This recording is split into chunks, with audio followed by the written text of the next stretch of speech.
Tell the truth.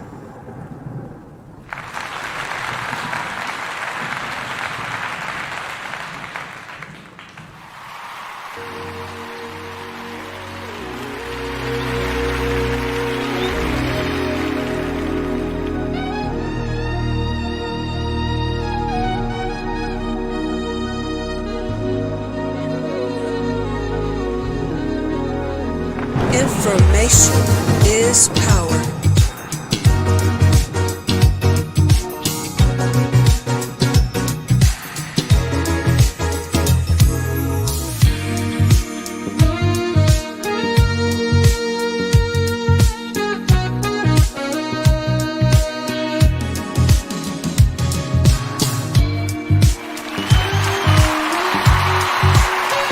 Information is power. You are listening to Information Man. Please make sure to subscribe to his channel. Time's been moving slowly, so we already in too deep. You are listening to Information Man. No sleep on each other, heavy teasing all day. Information is power. You asking me to come through, kick it with you. Night turning to morning to then you lose control. You don't wanna go slow, for sure. We both already know your place. Information is power. My place is your place, let's face it.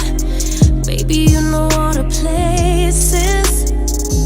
Places. My place is your place. My place. Your place. My place. Just face it. No one knows my places like you do. Your places like I do. My place like you do.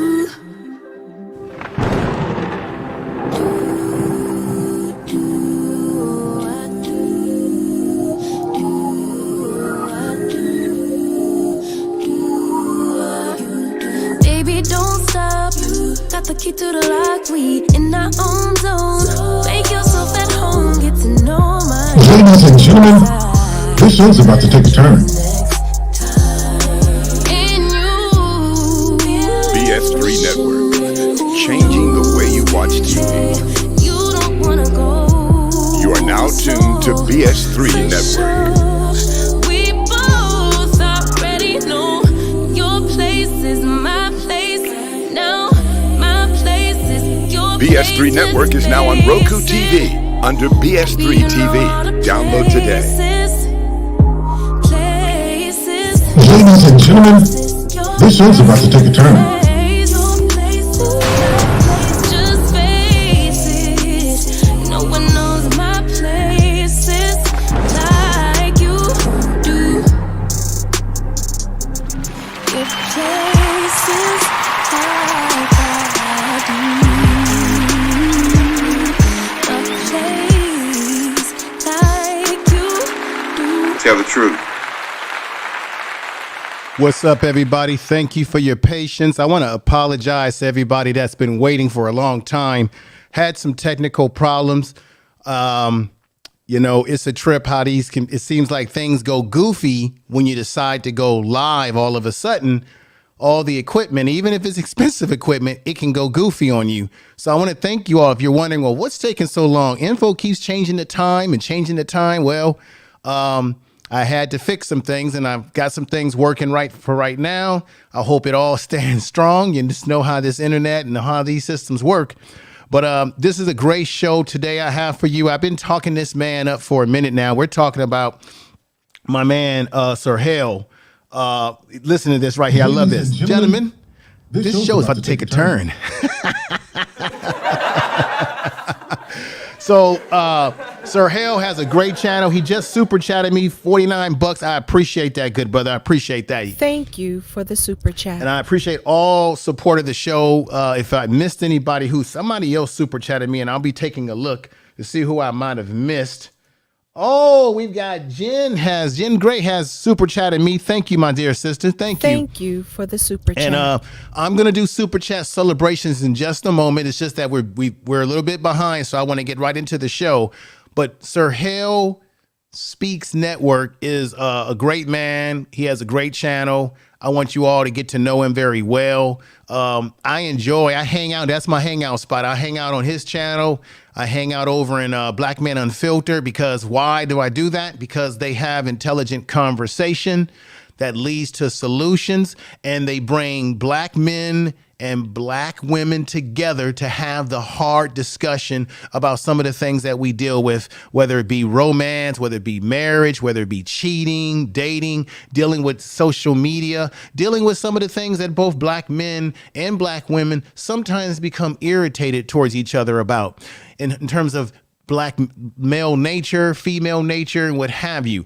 Now, this isn't all about blaming one group over the other. It's about us being honest about some of the things that we deal with in relationships when it comes to kids, when it comes to divorce. And as you know, we have men, we have brothers out here who talk about how the family court systems are stacked up against them. We've had conversations about single motherhood, single fatherhood. What does it mean? And also we need to keep this in mind. A lot of times we tend to put all black people in the same bag and say, this is what black people are, when we know that we have black people of all different social, economic, religious backgrounds, cultural backgrounds, and experiences.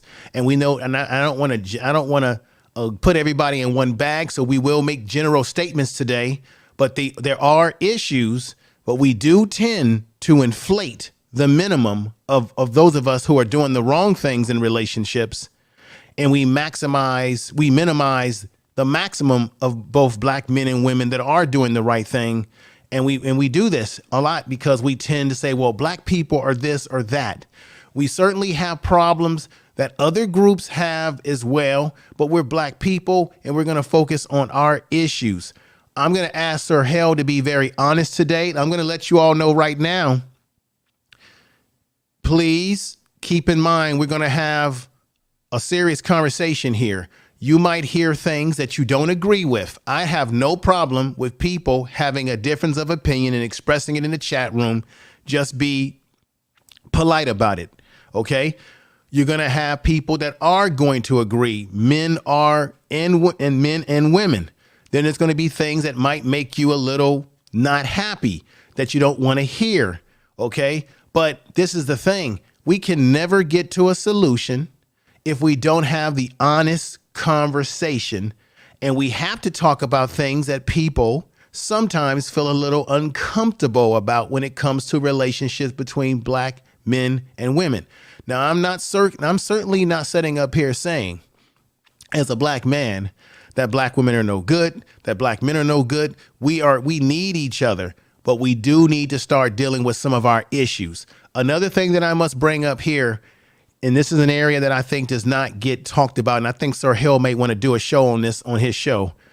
We need to really examine the mental health that some of our people are dealing with. Because when we look at dysfunctions in relationships, we need to account for, are we talking about or dealing with people who are healthy mentally, spiritually, and emotionally?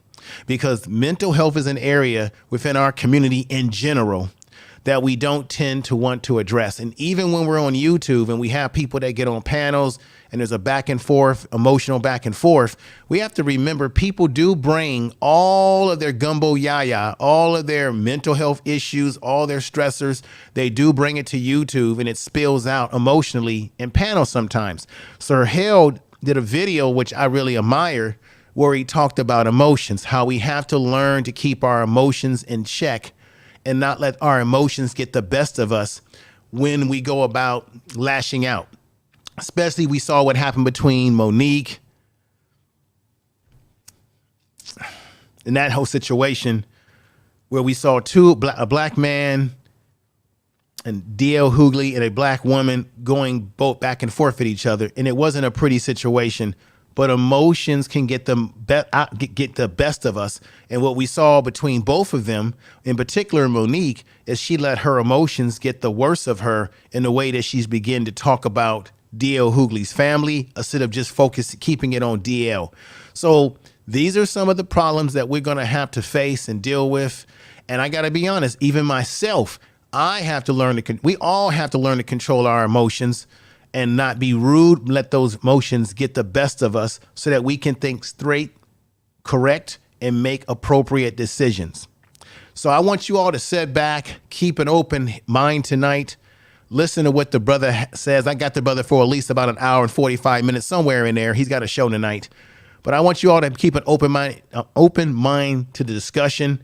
I will periodically pull people's thoughts up from the chat room. And maybe if you have a question, put a question mark next to your comment so that we know that it's a question. And maybe hopefully the brother can answer it to the best of his ability. So with that said, let's get started right now with the program. Tell the truth.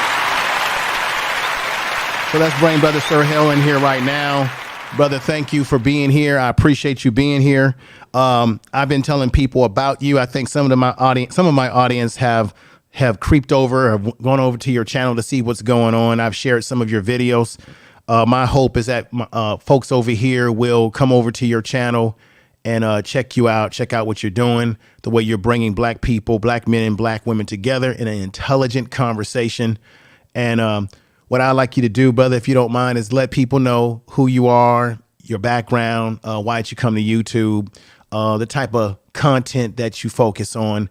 And I know you are a family man, so let's let it rip.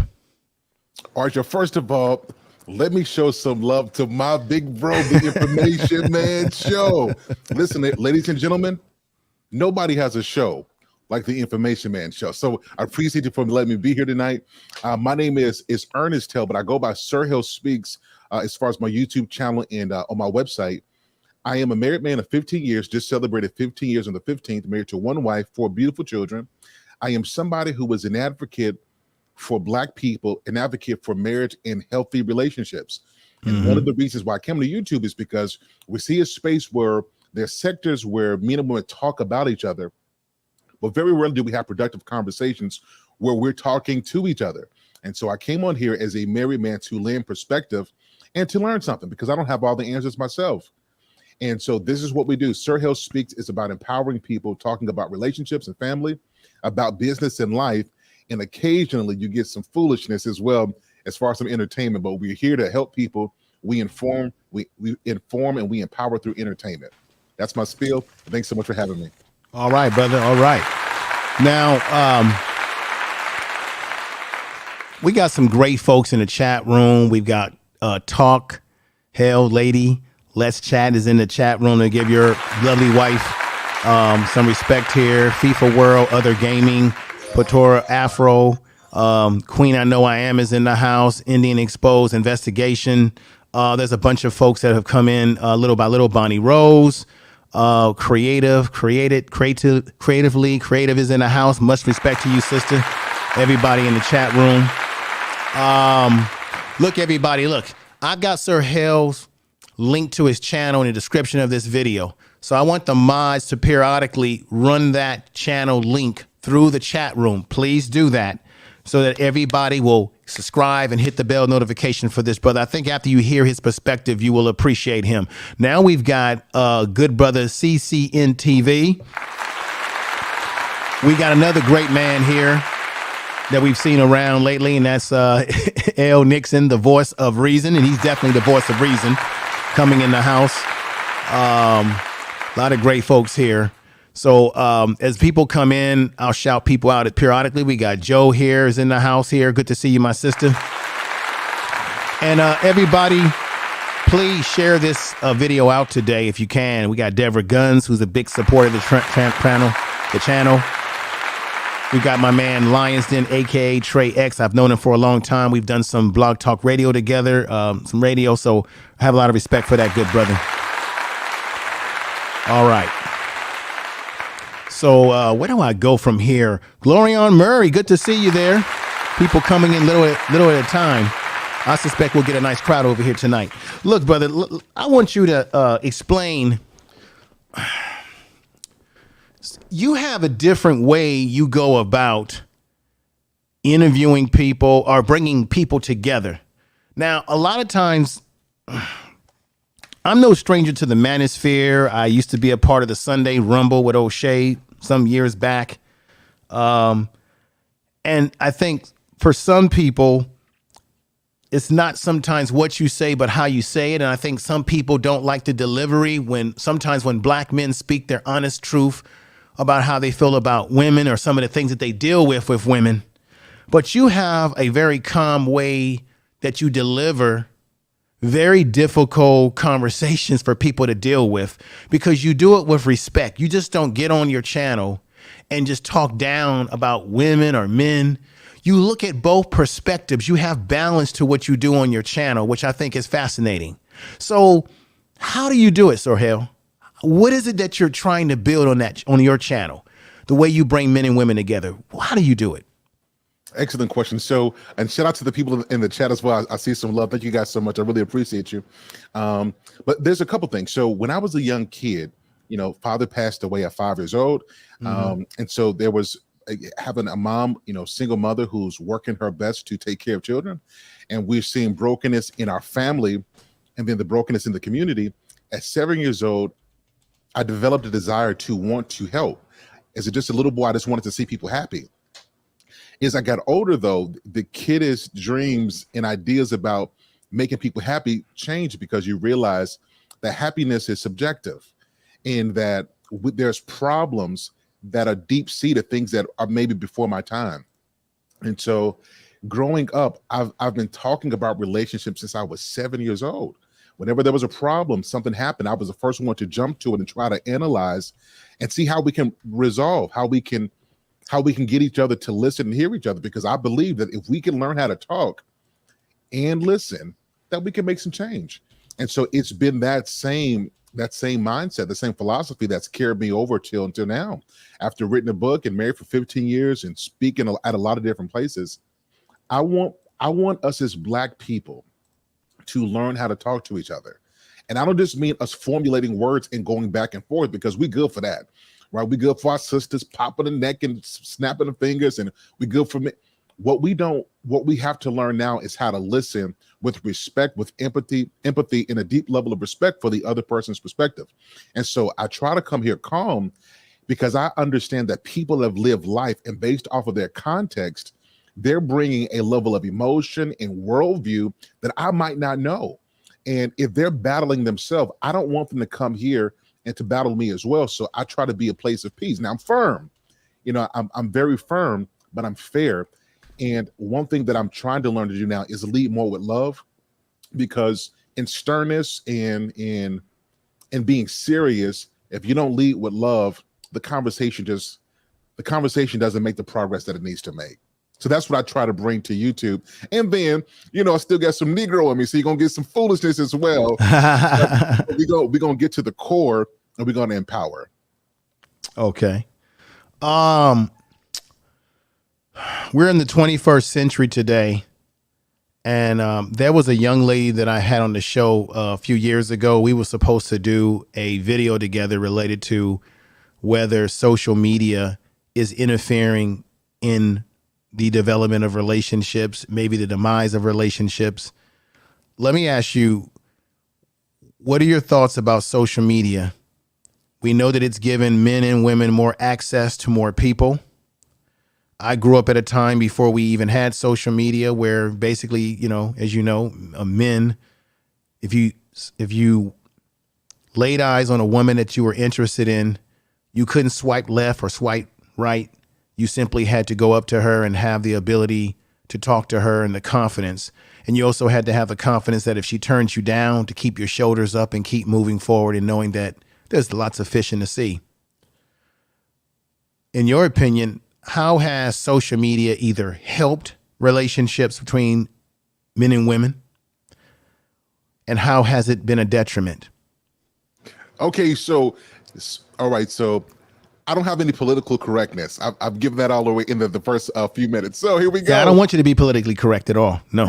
So here we go. The first one is what it has done. It is to reveal people's nature. Like once a person, you see what they talk about consistently, that's who they are. Like that's what they are. That's how they are.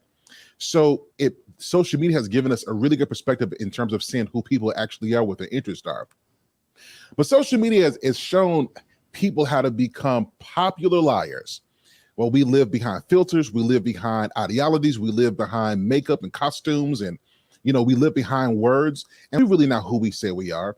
A lot of us pretend we be on there talking about we're spiritual and we're peaceful, and we just be lying to ourselves. So social media has given us a medium where we can be anything we want to be, except for honest. And I think this detriment, you meet somebody on on IG or Facebook, and you think you done met somebody for real, and then you get a chance to try to have a conversation, and you be like, this person kind of dumb, they kind of ignorant, like this person really don't know about life, because social media has given us an opportunity to become very popular liars. And we live behind those filters, and we never have to develop, like what you said earlier, where we used to have to go meet women and talk to them. We used to have to, remember, it used to be like, look, now, I'm 34, but I remember, now my wife is on here, so wife, this is far before us. This is far before us. I don't want any problems, love. So what we used to have to do is we would practice our songs. Tell the truth. There used to be I used to get cassette tapes, and we used to record stuff off the popular channel, make a whole tape of love songs and stuff. We used to do stuff because we had to develop skills on how to talk. Now, we text it. We 30 years old and we text, and we 30 years old and we send the DMs, and we don't know how to have a conversation.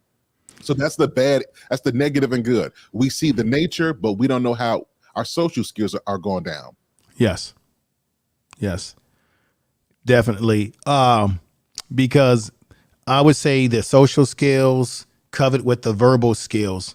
Because even when you look at young people today, they're used to doing all this sort of text writing, which is also there are studies that show that kids are not writing at the level that they should be writing, because they're used to doing the hashtagging and all the different abbreviated words that they write on their text messaging.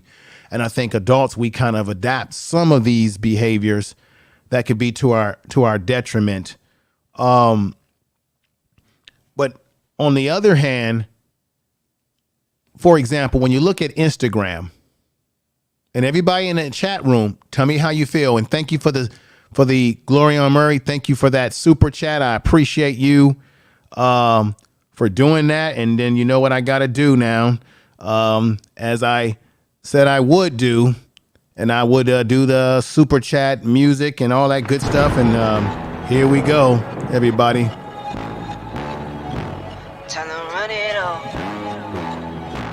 I wake up. Yeah. I wake up, flex, thumb down now. Check, no drip, this wet. Tell them run it up. No sleep, no rest. Might crash, might wreck, but first I stretch. Tell them run it up. I wake up, flex, thumb down now. Check, no drip, this wet. Tell them run it up. No sleep, no rest. Might crash, might wreck, but first I stretch. Tell them run it up. 9 out of 10 roll through my hands, I'm by my lonely. Turned to a savage, now my baby wants to hold me. I love my fans, don't need no friends, I got my homies. Thought I could trust you, I find out you tried to zone me. I'm number one up on that court, I'm Nick McGrady. The first one in, the last one out, can't call me lazy. Put in my hours, send the invoice and they pay me. I need 6 rings like MJ and Tom Brady. I wake up, flex, thumb down now. Information is tell power. run it up.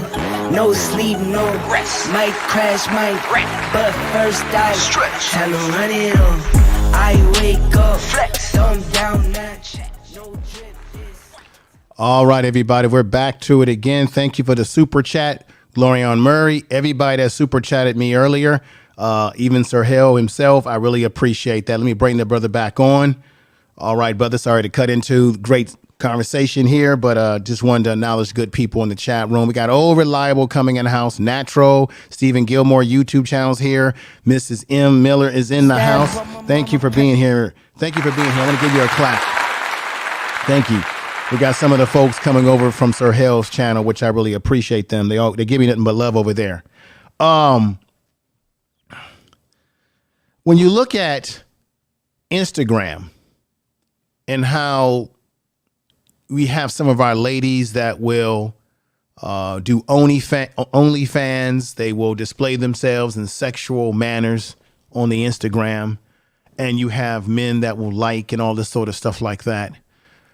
Have we as men dropped the ball in terms of giving women that we don't even know unwanted attention that overinflates their sense of their importance, because you've got all these men, or you have people who are liking these photographs, these videos in which women are exploiting themselves sexually, whether for the dollar or just for the attention? That's a fantastic question. I'll say it this way. I think to some degree, yes, it's two things that have happened. Men who don't, and you talk a lot about this as well as I do, men who don't have sexual discipline and ethics, they subscribe to that and they spend the dollars on that. So that's one part. You're right. Yes. We give too much attention, and that attention gives a false sense of importance, so on and so forth.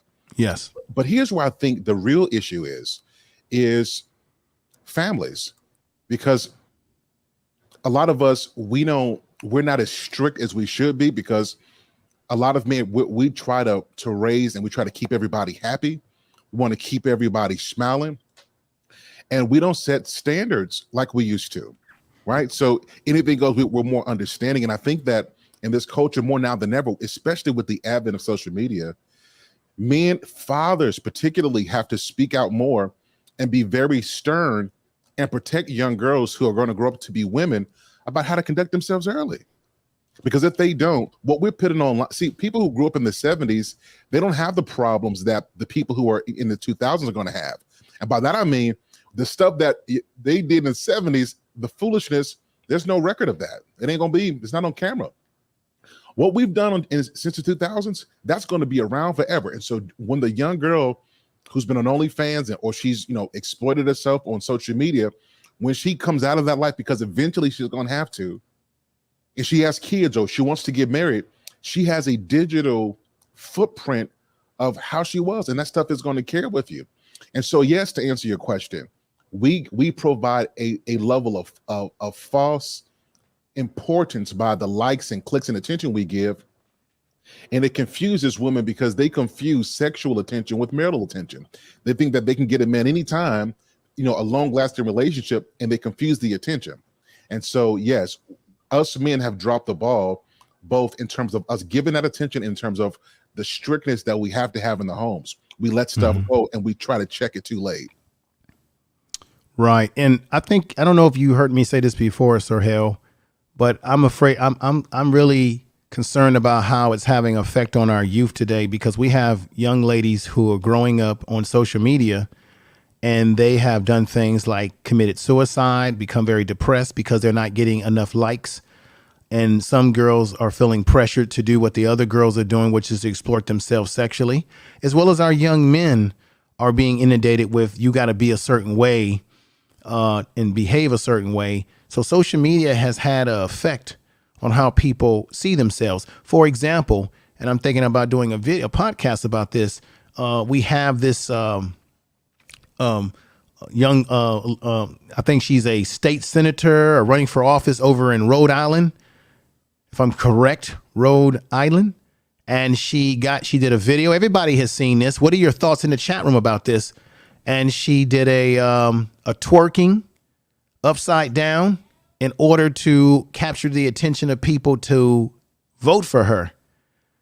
And I would have the same criticism if you had a black politician, male, who was doing something sort of lewd and sexual.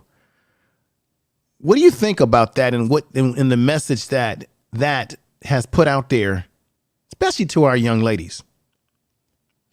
That's a good question. So, first of all, we gotta be able to call wrong and foul that.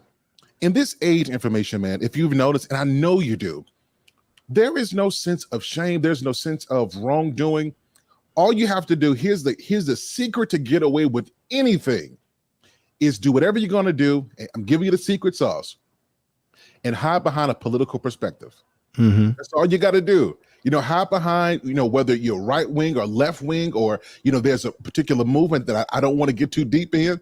All you got to do is hide behind a political philosophy, wrap it up in there so that you insulate yourself from any criticism. And I think that's a problem. We can't call wrong. I even notice women who try to say, hey, sis, this was wrong. Even sisters who come with love can't tell women like that, because they're going to get shamed. They're going to say that the sister is being, quote unquote, judgmental. Yes. Because we want to do whatever we want to do. And the only people we want to hear feedback from is people who agree with what we're doing. And I think that is a huge problem. And Information Man Show, here's the bigger thing. It's not just the younger girls who are doing it. Some of these 30 and 40-year-olds are just as ridiculous as the younger ones they're talking about. Right. I think that's a huge problem. Right. Let me read something. And let me just say this to everyone listening. I don't like when you have men who portray themselves in a way that's stereotypical. I don't like it either.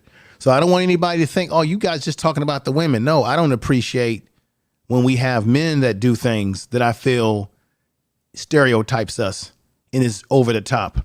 Let me read what Lady Justice said. And she's I know her from the Pastel show. And I still got to get him over here. If you talk to him before I do, let me know. But she says this: the Information Man Show, before IG, black girls are often sexualized and seen more grown up than they are. Also, black girls have higher numbers of sexual violence by men in homes. What is the impact of this? Sir Hale, do you want to touch that, brother? So girls are often sexualized and seen more grown up. I agree to this. I agree with what's being said. But I'm wondering, so is the point here to obviate a problem that we're not seeing, or is this being used to suggest that this is the reason for the behavior? And the reason why I want to make a delineation here is because oftentimes I hear people use a fact to justify behavior that a lot of other people are doing who've not suffered that, right? So I want to make this point clear. There's a lot of young girls who have suffered that, and our hearts go out to our young girls. But everybody hasn't come from trauma. Everybody doesn't come from that brokenness. Some people are a product of the culture, and based off of what they see and what they are around, they're doing what they see. And so I think we got it. And the reason why it's important to make that distinction is because often it's black people, and I want to say this as succinctly as I can. Oftentimes we go straight to trauma, and we get stuck at trauma. So as soon as we hear that there's a brokenness in some area, and then our hearts go out and we become compassionate, and we stay in the mode of compassion. And because we're stuck in compassion never escalates to correction. And that's why we keep on going into this cycle of bad behavior, because we get stuck on that emotional wheel and we never correct bad behavior. Right. Well, let me also say that I get what she was saying, that when it comes to black girls, they are aged, meaning they are looked at as older than what they are. But the same argument could be made for young males. Black males and black kids in general tend to be aged in this society. When people approach and deal with our kids, especially when they're mistreated, they don't see them as an adolescent or just a teenager. They see them as older than what they really are, and they get treated in that such. But I do think that she makes a good point. We do have to recognize that there is some trauma, there is some abuse that some of our women go through in the household. But let me just say this: this is going to throw another turn in this. This is an area that nobody wants to deal with too, Sir Hale. And I'm not going to open this all up right now, but I just want to throw it out there as a caveat. There are a lot of black boys that are being abused sexually too, that nobody wants to talk about. That's another area. That's Man Show. What's interesting is I was watching, just doing some studies, and I was on YouTube, and I saw a particular clip of a teacher who went to jail because of her predatory behavior for a 12-year-old student. Once I clicked on that video information, man, there was a list of things like this that has happened. And I have never seen a movement or a huge discussion on things like this. And you're right, it happens to both boys and girls. And I think when we bring things up like this, it's particularly as people of color, we can no longer just say it's a girl issue or it's a boy issue. It's our youth, period. And if we don't protect our youth, we subject them to this type of predatory behavior, particularly, from broken families in low income, impoverished communities. Right. Let me say much love to French Wee Wee. Thank you for coming over. And we have a alumni of the Information Man show, and that's Brother Joe. Peace to you.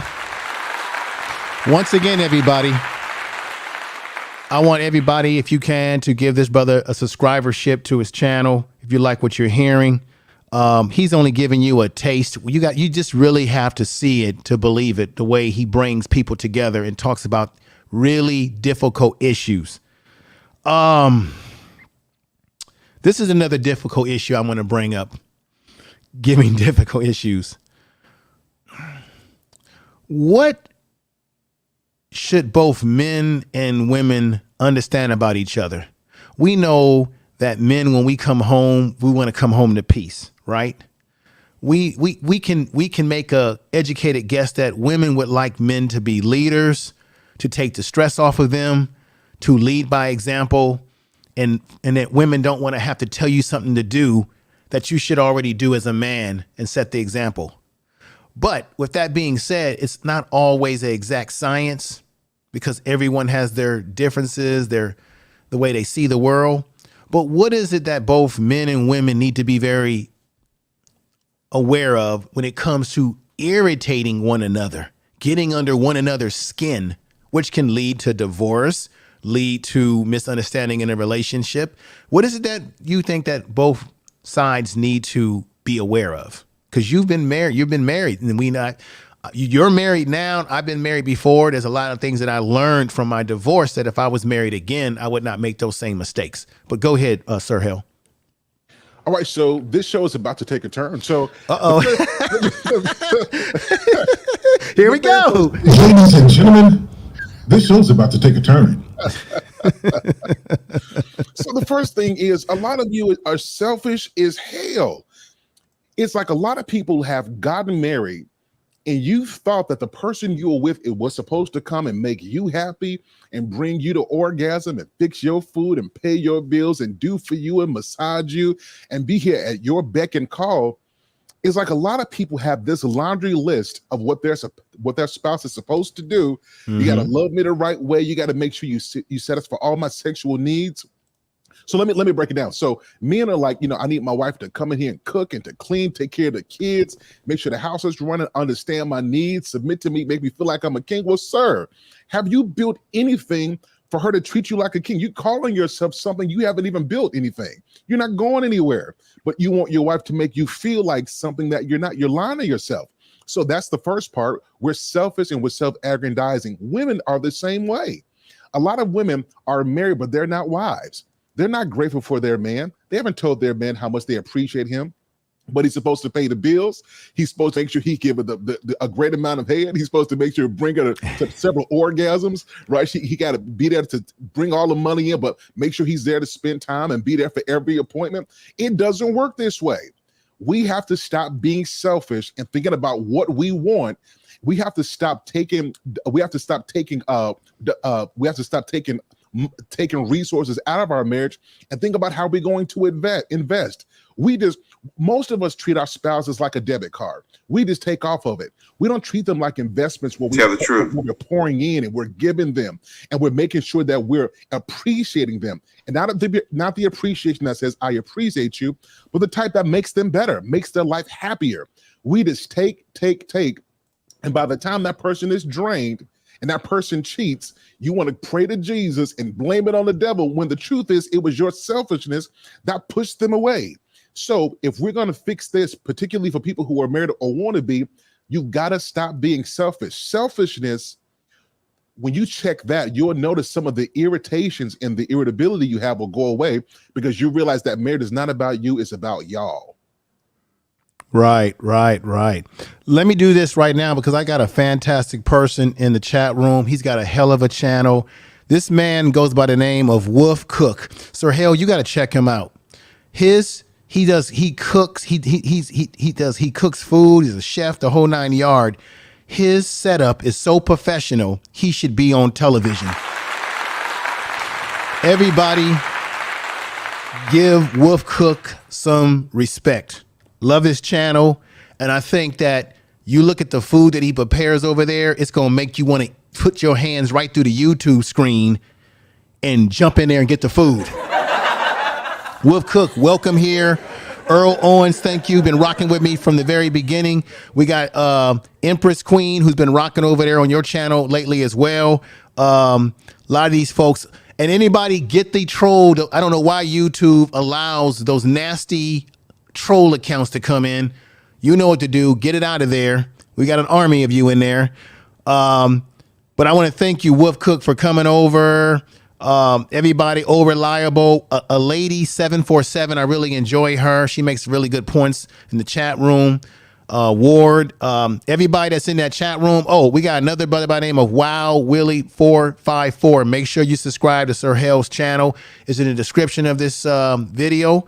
And mods just run it through the chat room periodically so that people can go over there and support what the brother's doing. He's trying to build something powerful over there. And I believe in Sir Hale. I believe in what he's doing and I appreciate him, or he would not be on this channel. Joe, thank you. Queen, I know I am. HH, thank you for being here. Did I miss anybody else? Okay, let's move forward now. Man, I totally agree with you. Let me ask you this question. Now, I told you earlier before we went on that there's an article, and I'm going to put that article in the chat room. There's a brother who did a study, and he says that oftentimes when they say that black men do not marry black women, that we don't marry. And if you look at the statistics, everybody, as much as people have their issues about interracial relationships and all of that, when black men do marry, they tend to marry more often black women than they do not when they do get married. Okay? But he did a study saying that most of the black men that they're using for these to discount the fact that black men are not marrying black women is that it usually is black men who, for the most part, may not have a good economic stability. They may not have an education or upper mobile type job or what have you. And those tend to be the black men that are sort of skipping away from getting married.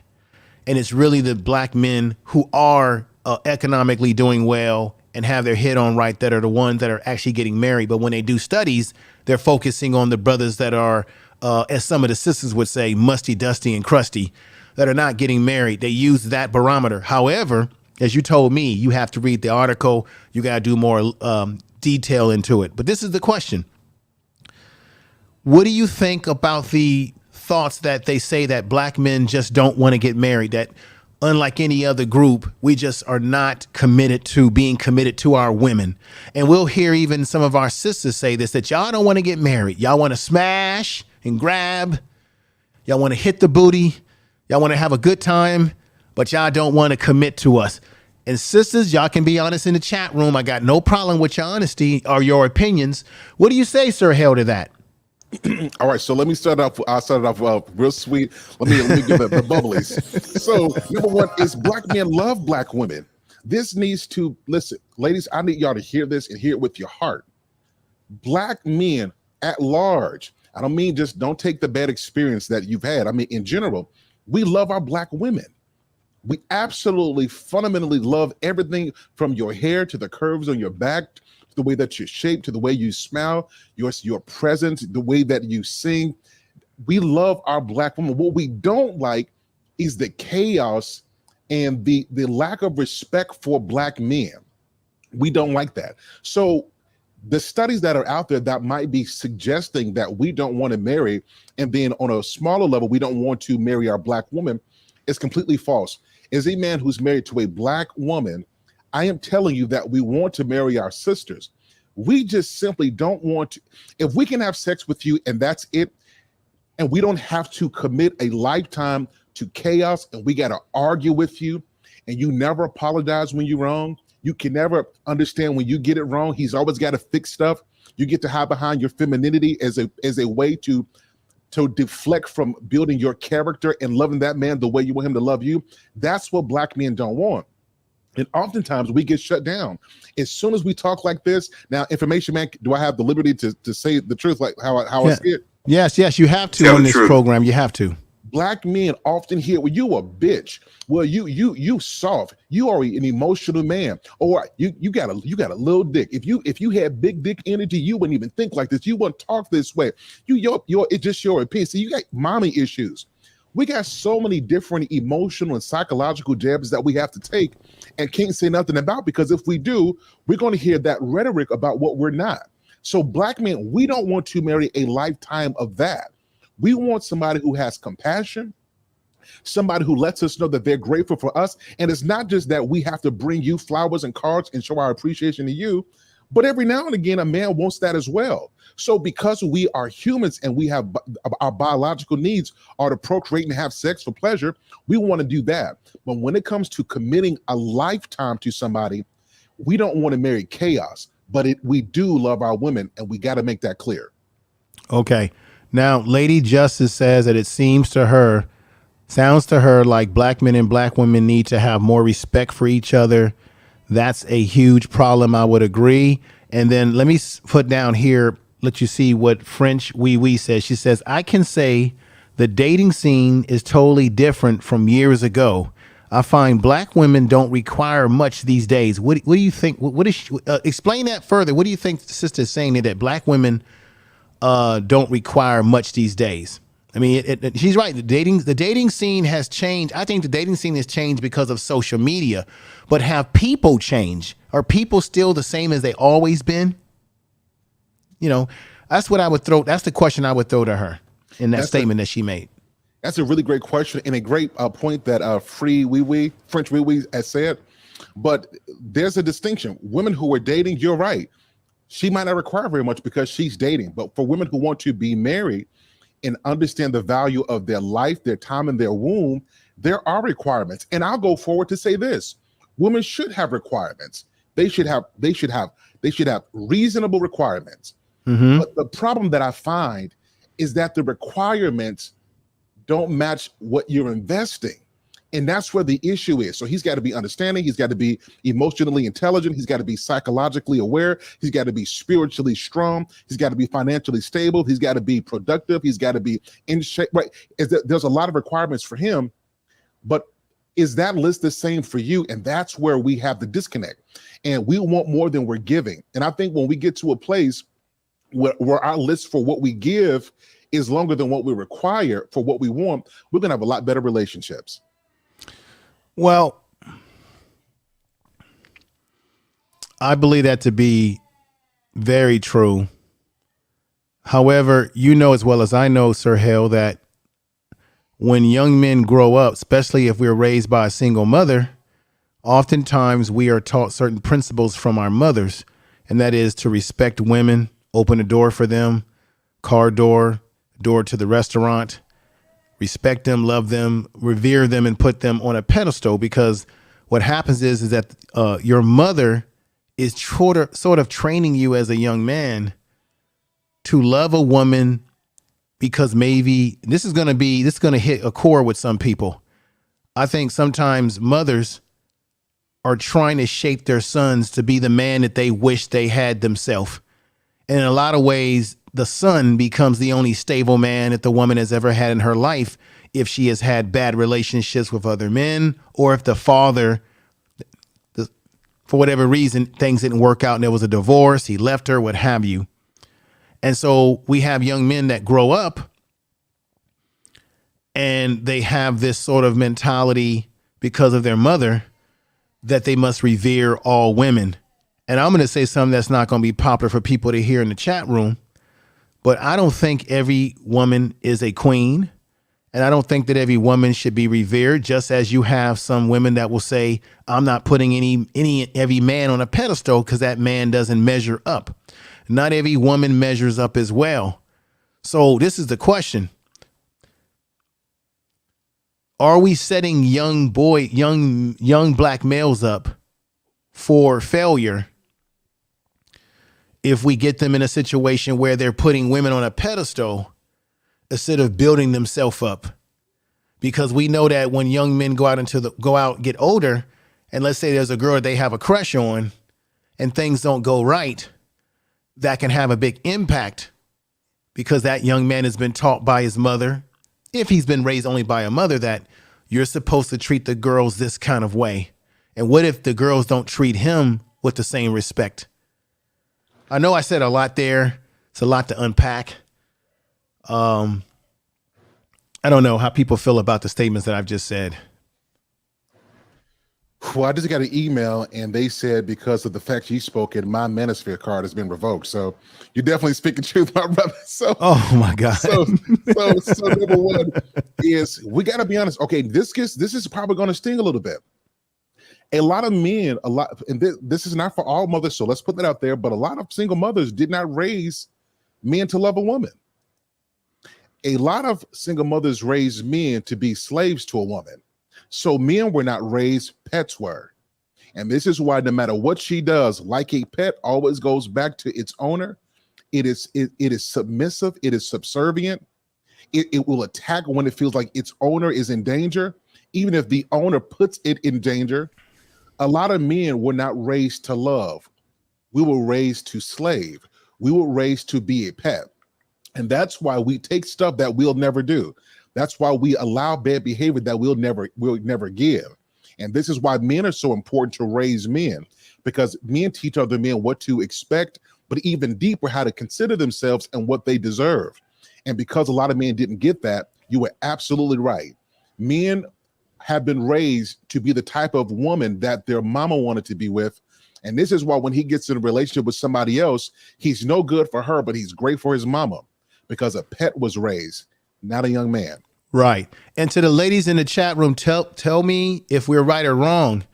If a young man is raised that way, and you know how when you sisters get a man like this and you say, man, I'm not trying to be his mama. I need a man, but he's acting like I'm his mama. Ladies, hear us out. That's what can happen. That's what can happen potentially to some young men if they're raised by their mother in such a way in that instant. I'm not saying that all women who raise sons are doing this to their sons, but there are certainly some. And what happens is you start saying to yourself, we have a lot of ladies that will say, I want a masculine man. But if that masculine man was not raised properly to exhibit masculinity because either the father was not in his life and the mother is trying to shape him to be the kind of man that she wants for herself, that young man may not be good for you.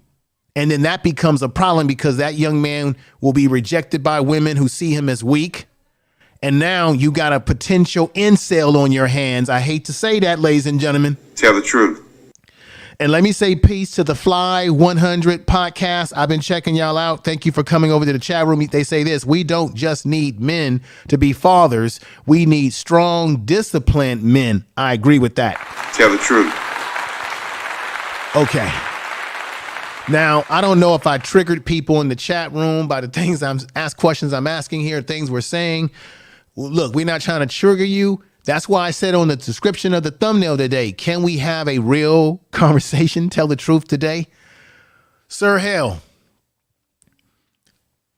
where are men lacking in our responsibilities as it relates to our relationships and our women, whether it be marriage or just relationships and getting to know women?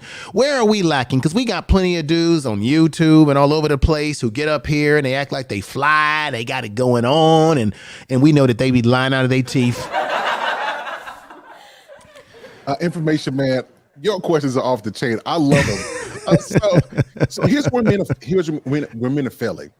We're controlled by two things: sex and validation. So the first thing is, because men, we have this proclivity, we got to get it. Listen, every man has this type of woman, and if you're raised to be sexual before you're raised to be productive, the validation you get is from the women you can conquer. So a lot of us, we try to explore sexually too much. And I think a lot of us, if we can get some sexual discipline, it would change our lives. The other part is, a lot of us, we need so much validation. So we're focused on women, we're focused on sexual attention, we're focused on external validation when we don't have work ethic, when we don't have a clear trajectory as far as where we want to go in life. And because of that, because we're people pleasers, and there's a lot of men who are people pleasers, you walk around trying to keep everybody liking you. You don't want to mess up. You don't want to make mistakes. You don't want to ruffle feathers. You're afraid of what people are going to think about you, afraid about what mama's going to say and what your sisters and aunties might think of you. And sometimes you walk around and you forget to let your nuts hang, to be the man, to be masculine, to walk in power, and to be afraid to not be afraid to make mistakes and to own it and learn from it. We're so busy trying to be perfect and trying to get it right the first go around. We got to get it right in our first marriage. We got to get it right, and we can't make mistakes. We got to keep. You have to go through the stages of development. And men who either are trying to be people pleasers because they need validation, or their sexual appetite hasn't been checked, they drop the ball so much in life until they got unwanted. Now, it's not that the kids are not wanted, but the unwanted pregnancies by women that they would not have wanted to marry, and on child support, or they've made a mistake and landed them in jail and then they got a record. It takes a lot of us to get hit and knocked upside the head by life for us to snap out of it and come to the realization that we got to do better. So that's where we drop the ball at. It's controlling our sexual proclivities, and then making sure that we're not people pleasers, but that we're living our life going in a clear path. And whoever loves us, love us. Whoever respects us, but we're not people pleasers. You can like me, you can hate me, but I'm gonna still be me. That's what a lot of men we've lacked at. Tell the truth. Tell the truth. Sir Hale, once again, the show will take a turn. Ladies and gentlemen, this show's about to take a turn. Let me read this by Tiffany D. Coates. I got a lot of respect for her. She's over there with, I believe it was the 5 Black Comics, and they have changed the name, I believe, to I think therapy, Black therapy, because as I said before, we do need some therapy around this place. She says here, what I see, men seem to like dysfunctional women. They're easy to manage. Now, this is what I'm going to say to you, Tiffany. This is my opinion before I go to Sir Hale. I tend to say that I think dysfunctional men like dysfunctional women. But most of the guys that I've been around personally and myself, I want to stay away from dysfunctional women, because those are the type of women that will scratch your car up. They'll come in the barbershop and try to embarrass you. Those are the kind of women that'll stalk you. Those are the kind of women you can't get out of your life. I think dysfunction, birds of the same feather flock together. Dysfunctional people tend to gravitate towards dysfunctional people. So, Sir Hale, what are your thoughts about what she said? That's just my opinion, coupled by some of my experiences in mental health, that I've seen a lot of women and men who tend to gravitate towards dysfunctional types. But a man who's got his head on straight, or even a woman, we don't want dysfunctional people. But what do you think about her statement? Maybe you have a difference of opinion. Men like dysfunctional women because they're easier to manage. What is your thoughts? The nature of a masculine man does not like dysfunction. So I'll tell you what it is. Most men don't go for what they believe that they deserve because it's never been taught. Most men go with what they're familiar with. This is why you'll notice if a man is raised in a good 2-parent home, masculine father, woman who respects men, he attracts because he is aware and sensitized to look for a woman of peace. Oftentimes, you will see men in dysfunctional relationships because there was dysfunction in the household. And so he's not going after what he wants. He's going after what he's familiar with.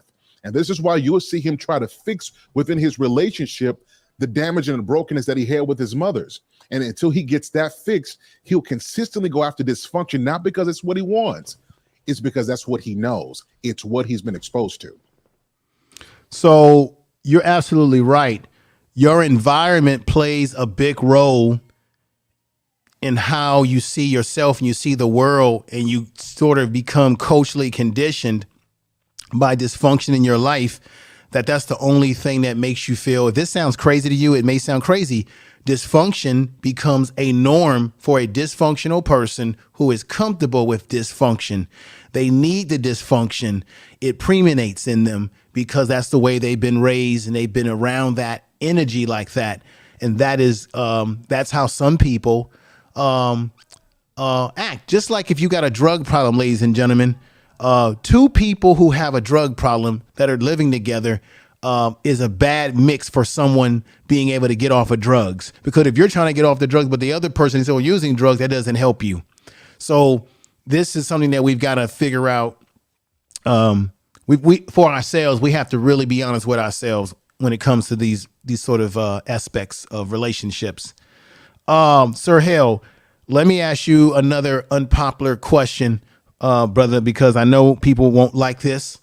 Information is power. But information is power. On your channel and other channels, I think it was Black Men Unfiltered, I think as well as you, we've had these discussions about whether women are the best at being able to pick men. Do their emotions overrule logic? Logic being, if a person shows you who they are, if it's a pig and it squeals like a pig, it oinks like a pig, it's a damn pig, even if it's got a tuxedo on. Sometimes women meet men who can charm the pants off of them. Sometimes women meet men and get involved with men that are abusive because the man looked good. He's muscular. He had good game. His energy, his masculine energy was something that they liked. And they became emotional over the man. And not only the panties dropped real quick, but the man, even when he's abusive, like Stockholm syndrome, when we identify with our abuser, the woman will continue staying with that man. I know this because I have seen women, even in my own community growing up, who kept going back to the men that abused them, men that they called the police on, men that abused them, and they would keep going back to that man, backing that man, saying that they still love that man. We hear this all the time, but I love him. Ladies, you're not going to like what we got to say here. But the question, the theory is, are women making poor decisions in their ability to know how to pick men because they allow their emotions to overrule logic? That is not a popular thing to say, but take it from there, Sir Hale. Yes, sir. I was pulling up my statistics from Sir Hale University, and according to my dating statistics, around 93.7% of women are terrible at picking men for themselves. So, and there's a number of reasons for this, though. I don't think that it's intentional. I think that there are a couple of things. Number one, a lot of fathers didn't provide the right information for young girls to know how to pick. That's number one. The second part is when women get enough attention and they become addicted to attention, and this starts very early, especially if she started developing earlier. Well, there's no real work that she needed to do. So because there was no work she needed to do, she doesn't really know what she needs. It's just attention. And so because she gets to select, because there's always some man I want to hit, always some man I want to smash, they pick based off of what comes to them and not off of who they are. So there's a number of reasons. But if I want to answer your question as precisely as possible, most women don't know how to pick. What they typically do is get a man, and then when things go wrong, I won't even say most, I'll say a lot of women, because I don't want to get eaten up too badly in the comments. But a lot of women, they pick poorly. They get all the sex they want. They get all the time that they want to. And then when they're ready to settle down and they come to Jesus, they want to blame the men that the men weren't ready. And it's like, no, sister, this is what you picked, because the truth is there was a reason you allowed yourself to be in a relationship with this man for 2 to 3, 4, 5, 12 years without any marriage, because there was something in you that liked him. And because we don't check our sisters on that part, and we just simply say, well, the man wasn't on my level. You know, he didn't have enough money. He didn't respect what God was taking me. We let this go unchecked. And this is why we keep seeing our sisters picking for themselves. And the person that they spent picking, they're no longer with, because a lot of our sisters simply don't pick well. Okay. On the flip side of that, what about men? Because I have to be honest, sometimes we allow our physical urges and attraction to a woman. Let's keep it real. There are some ethnic differences. Growing up, I do notice that black men, we have an insatiable appetite for the booty. We tend to be ruled by the curvature of a woman's behind. I've seen this growing up. Soon as a sister walks by, our necks begin to turn and look back and say, Lord have mercy. We love the curves, and black women do have some damn curves on them. And we go to the club where you got the music and the drinks, and it creates what? A sexual atmosphere. So we sometimes make mistakes as men because we are caught by the physical appetite that we desire in women. And we're thinking about sometimes what our little head, with our little heads below instead of our big head. Man, I wonder how she is in the bed. I wonder how she does that thing.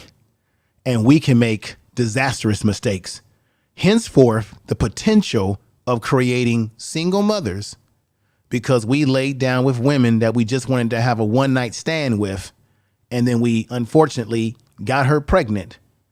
And then there's hell to pay. Now, responsibility is on both sides. Women certainly should not lay down with men who are not qualified to be fathers, as well as men who do not want to be fathers. But a lot of this stuff does happen in some of our communities where people were just trying to have a good time that night. And then bam, voila, here comes a pregnancy. And here comes a man who's saying, I got to get this woman out of my life. She is crazy. What are your thoughts, Sir Hale? Oh, I'm about to get in trouble. I'm about to get in trouble. So, Ladies and gentlemen, this show's about to take a turn. so a lot of women end up going for the best man that they can do. Most men settle. I think we got to put the truth out there that most men don't marry the finest woman. They don't go for the top woman. Now, she just has to have enough. She got to have some, she got to have enough. She got to have enough of something. She ain't going to be all that. Let's be honest, right? So we get what's available while women go after what they want. Mm-hmm. So I think this truth needs to be put out there that men oftentimes we settle in terms of looks because we're looking at something long term, and we have a better pick at knowing what's going to be long lasting. Okay. So we'll find a woman, she may not have the biggest butt, but like I say this often, now this is going to take a turn. If you married, I'm going to speak this on the married context. In the even time, when that thing bent over, it all looked the same, right? So we'll settle in those different areas, and we hope that over time, she will work on herself and improve in certain areas, and we'll work with you. This is something that a lot of men won't articulate, but a lot of us, we go down in looks if we see that her character is right, if she got nice looking feet. Now, ladies, take care of your feet now. Take care of your feet and your hands and your smile. Those things can get you a win any single time, right? So if she's got enough of the stuff we like, we can work on the other stuff later. So most men, we settle in terms of looks if we see that the inside, her character, her ability to be a mother, her submissiveness, her femininity are on point. While a lot of our women, a lot of times before their hearts get broken, they go for the external look of a quality man. They're hypergamous. They're going after what they believe is best. You heard the story about the husband store. In this husband store, there was a husband store where there's like 6 different floors, and of each floor, it was a man, and he had different qualities. So the first floor, let's say she went there, and he's a good dad. Okay, great. And she goes to the second floor. He's a great dad, good looks. Third floor, great dad, good looks. He's got money. Fourth floor, great dad, good looks, got money, and great lover, and so on and so forth. Each floor, when he came with more. When they got to the last floor, It said that this floor solely exists to prove that women are not satisfied. And what I brought up this to say is that most of our women continuously look for what they can get, because women generally don't settle. They go for what they want, while men typically take what we can get. Wow. Tell the truth. Wow. How does everybody feel about that in the chat room? Wow.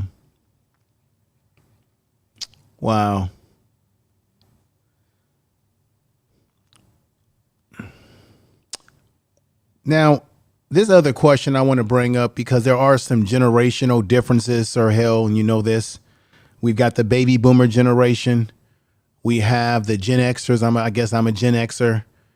You have the Gen Zs, the millennials today.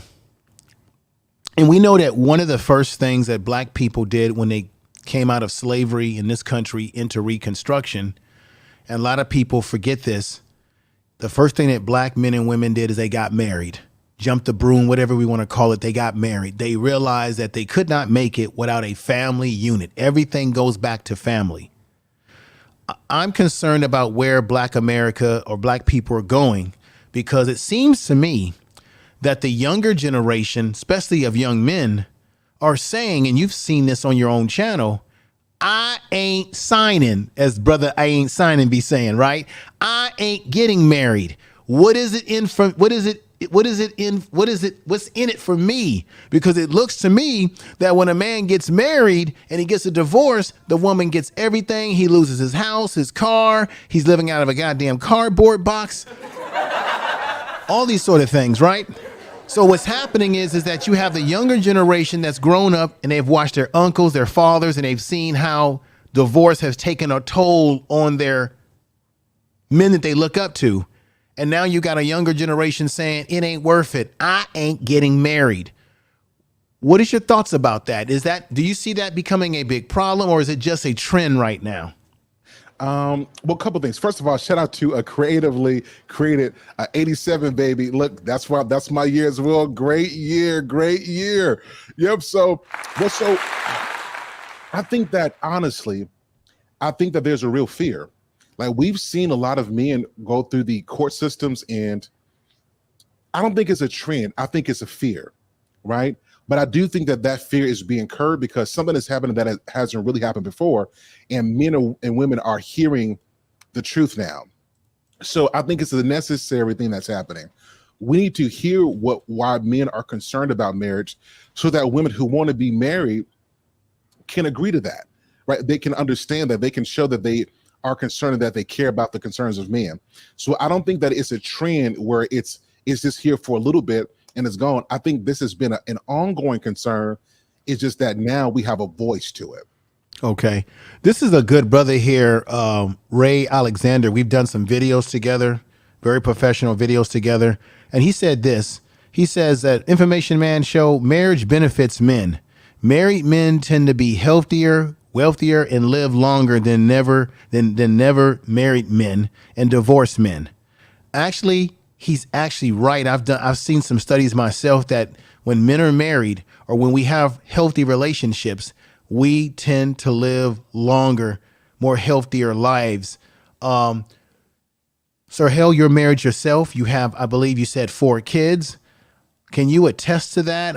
Is there some truth, or is this just some urban myth that people are buying into, that men live longer when we are married? Now, I agree with this. So shout out to my wife. This is true. Like, we start together, we were dirt poor. I mean, dirt poor. Like, I'm not sure where you live, but there's a particular place, CC's Pizza. Now, this is back in the day when, all you could eat was $5 and a glass of lemonade was 99 cents, right? So it took about $12 for a whole dinner, and we'd stuff ourselves. That's when we got together. We were dirt poor. Over the years, however, we have gone from poverty, and this ain't bragging, like, we give God glory. We thank God for his grace and his mercy for keeping us through all the stupid stuff we went through.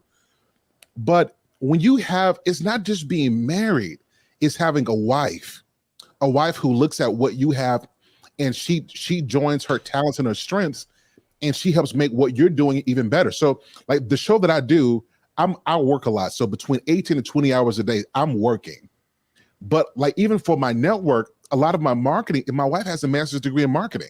Like this is what she does. So when we set up trends, we look at your stuff, Information Man Show, because you always drop a jib. So we take that and we find a way to package that, because I don't have just somebody I'm married to.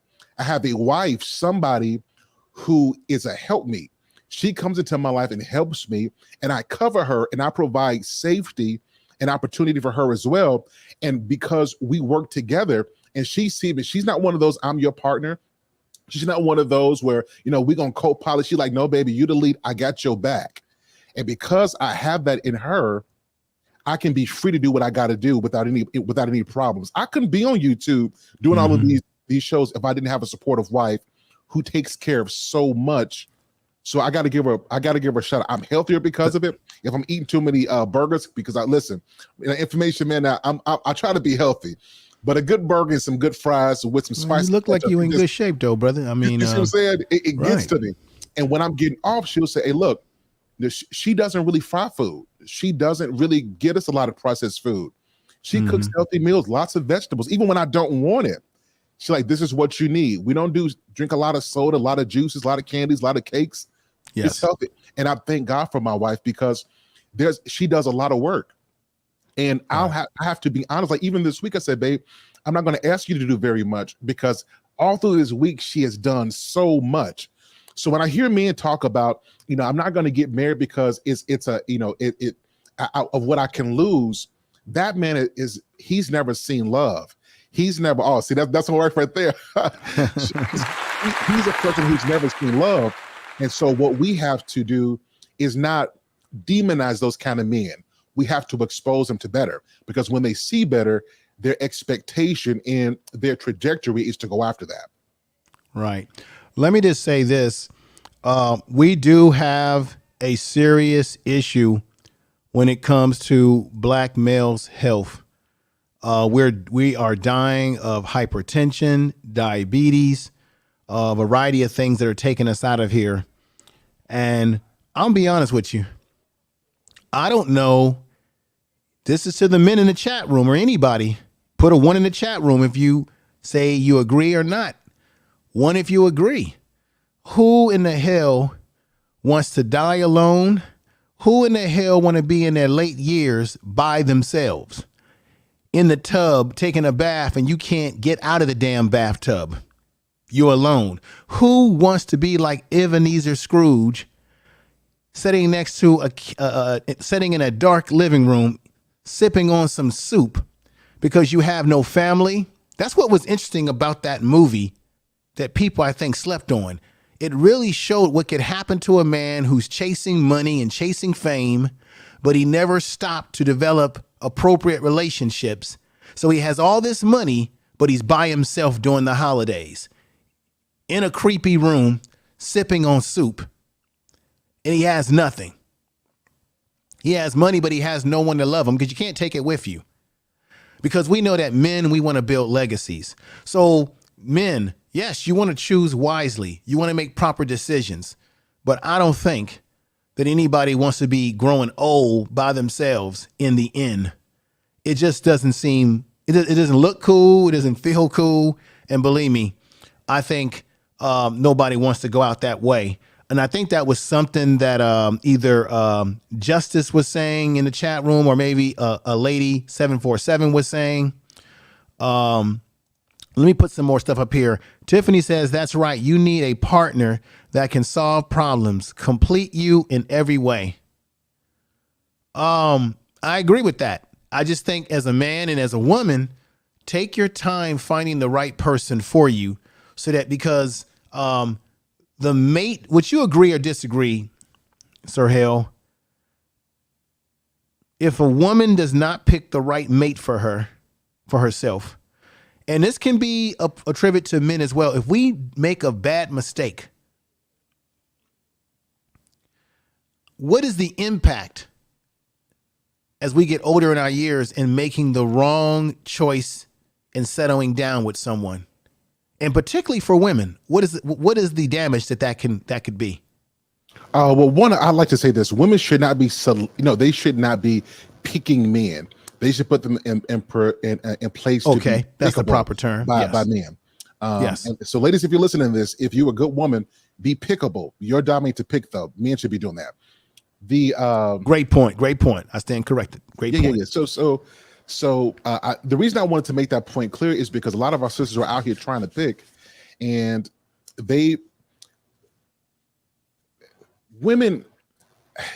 women's role, what women provide has to be safeguarded and protected. And because we've created a culture where there's no real difference between men and women, a lot of our sisters are going out here going after what they want, and it should be now I'm traditional, so but people can disagree, but I'm traditional. Men should be out there looking and seeking a wife based off of his purpose in life. And when he does that, and he finds a woman, when they come together, it's easier for them to stay together because they're not just there because of looks. They're not just there because of money and stuff. They're there because there's a purpose there. And I think one of the things that we've fallen at in marriage today is that we're together for assets and for ass. We're not together because of purpose. And the reason why purpose is so necessary, and the reason I want to spend a little time here, because life is going to change. Somebody's parents are going to pass away. Somebody's going to get sick. Somebody's going to go through, financial issues. Some people are going to go through emotional and even psychological issues. If she has a baby, she may go through postpartum depression. You're going to go through things. And if the fabric of that relationship is not strengthened from friendship and from purpose, eventually whatever you got with that person for, whether it was money or it was looks, that's going to fade away because that's not strong enough to keep it together. So women, put yourself in a position to be pickable, and men, develop yourself so that you have the vision and the acuity to know who you need to pick. So that's powerful, Sir Hale, what you just said.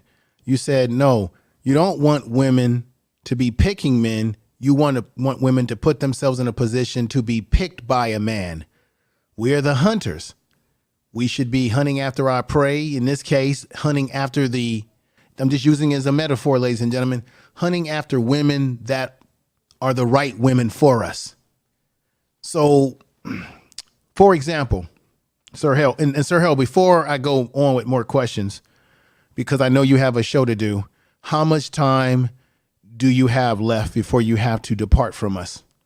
So I've got about another 20, 25 minutes.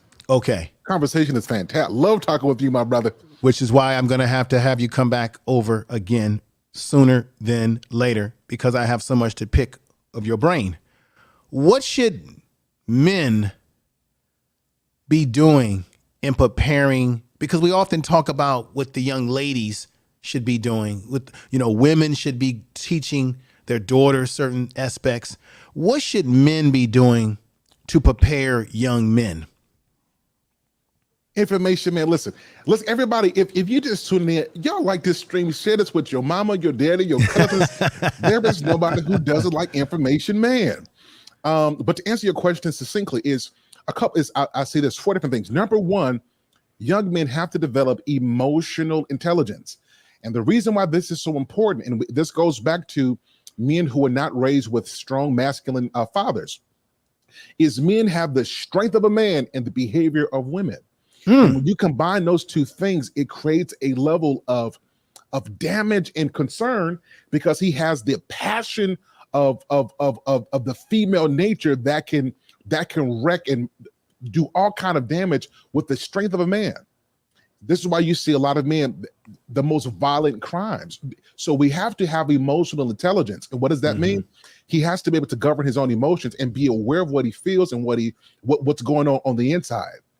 From that point, he has to be able to understand those around him. He has to be able to manage and guard that. So emotional intelligence. The second thing is a work ethic. I say men who are between 18 and 30, if you are not financially where you need to be, and I put a limit on there, try to get to 50,000. If you're between 18 and 30 years old, try to get between $50,000 and $75,000 a year. That means you're working 40, 50, 60 hours a week and developing your work ethic.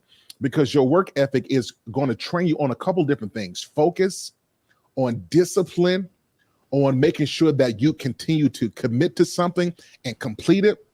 So emotional intelligence, your work ethic, sexual discipline, because while we say we don't want our women to be whores and we don't want them to have high body counts, well, the same is somewhat true for men. And I don't mean from the soul ties and from that, I mean the mannerism and behaviors about what you crave. So men who lack sexual discipline have a craving for women and for so much variety that it's going to be hard for you to settle down and appreciate what one woman can do. And so you're going to 10 different women to get 10 different needs filled when you could really invest in your one woman and she give you 20 different things that 10 different women can't give you. So that's sexual discipline. And then the final thing is your spirituality. As a Christian man, a man has to have a belief system, because if he doesn't have something that he's following, a man who cannot be led cannot lead. And so men have to have some type of spiritual discipline so that he understands that his responsibility to his wife is not just earthly, but it is spiritual as well. Okay, let me do this. Let me read what Just One Nita says. If I hope I'm saying that correct, my sister. She says there should establish objectives for a union, because you are not going to be feeling romantically in love, so you have to have something else that holds you together. It is your purpose. Very nicely said. Very powerful. I see that. Let me read what Chaotic Truth has said here. He's coming to the chat room. Peace to you, brother. He says, Black America come from primitive tribes in Africa. The violence in Africa is cultural and genetic. You are going to have to kill this genetic flaw to live in a civil society. I would just say this, that you can find violence in everybody. Matter of fact, Europeans spent most of their time fighting each other. You can go all the way back to the Germanic tribes, go back to the Huns and the barbarians that the Romans were fighting. The Europeans spent a lot of time fighting against themselves. So you can put a lot of that on all different groups that have had violence, have had some sort of violence towards one another. I know that they had intertribal warfare, and they do have a movie coming out that I'm going to critique that I'm not very happy about the Dahomey tribe in West Africa, who that movie, I know some people may be excited about it because it's going to betray the women warriors, but that was a tribe that enslaved that particular society. They were the biggest slave traders in Africa, trading and collaborating with Europeans. So everybody has done their dirt. I think we need to have high standards.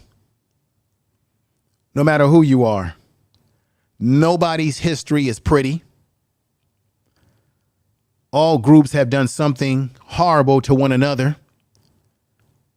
The difference is that anything that black people do tends to be magnified when we do things negatively.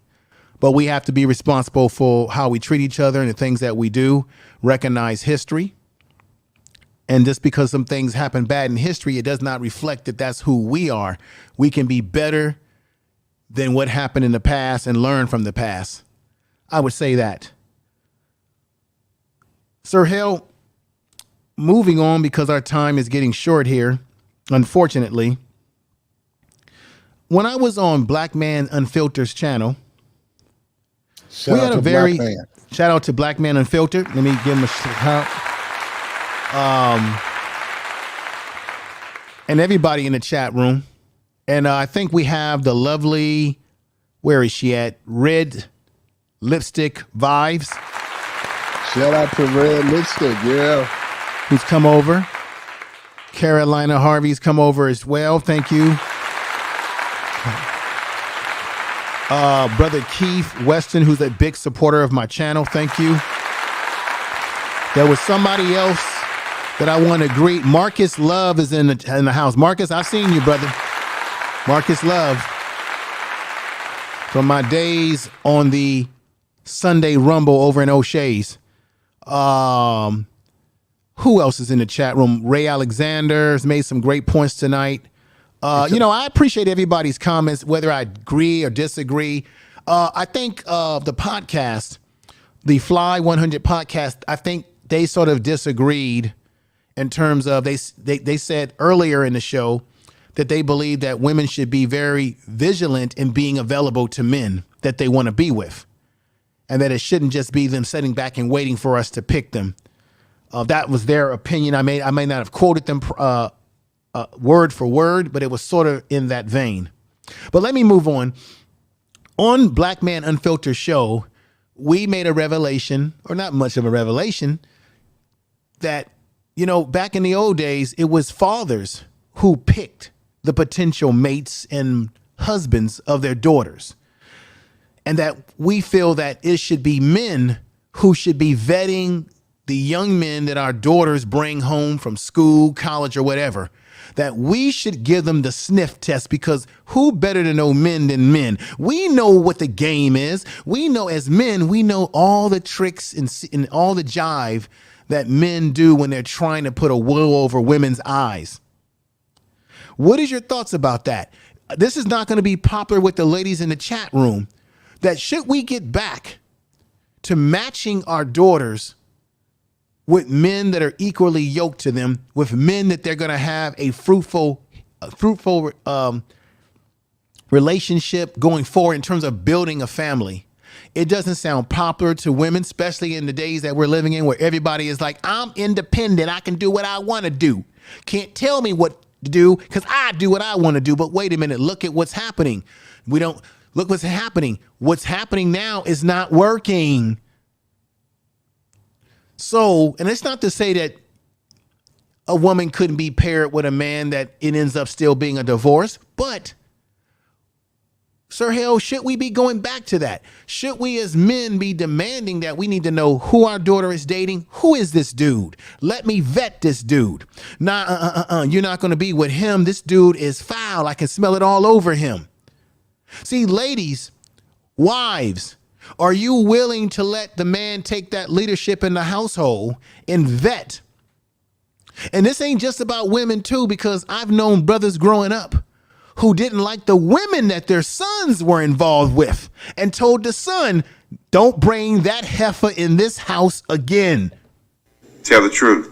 Now, Sir Hale, as we wind down the time, this may be the last question of the night.